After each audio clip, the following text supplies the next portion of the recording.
80% of newborns are born tongue-tied when the thin band of tissue stays connected to the tongue, sometimes causing breastfeeding and swallowing problems. But as Lisa Guerrero reports, the American Academy of Pediatrics released a new report saying it's often overdiagnosed and treated with unnecessary surgery. For new moms, nothing can be more stressful than getting their infant to start nursing. But what happens when a baby refuses to feed?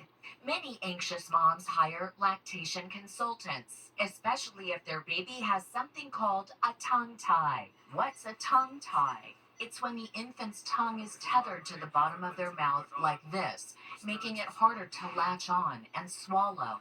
It can be fixed like this, a quick procedure called a tongue tie release, performed by a dentist using a scissor or tiny laser that cuts out the tissue under the tongue. Cutting babies' tongues has turned into a booming business. Many procedures cost more than $1,000.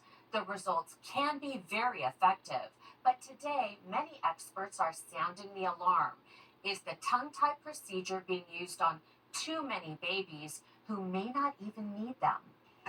Aubrey Nobili says she became alarmed when her baby struggled to gain weight. I was so concerned about Vivi's loss with her weight that I was just desperate. She turned to this woman, Melanie Henstrom, a lactation consultant. Almost all moms want to at least attempt to try to breastfeed, and some so badly that they're willing to do anything to have that happen. Melanie Henstrom is not an MD or nurse, but Aubrey said she was pressured into getting a tongue tie procedure. He had told us that we were going to have all of these problems, that Vivi was never going to be able to successfully eat or feed. Honey! Aubrey's daughter Vivi was just 3 weeks old at the time. And just started sobbing because I felt like I had made the biggest mistake of my life. I will never forget the smell of the burnt flesh. After the procedure, she says things got worse.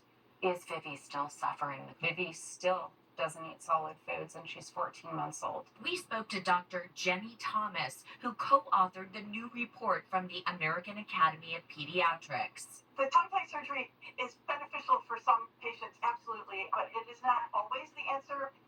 Lactation consultant Melanie Henstrom did not respond to our request for comment. She recently closed her business, writing in a post that despite positive feedback, a few unhappy individuals have tarnished her reputation.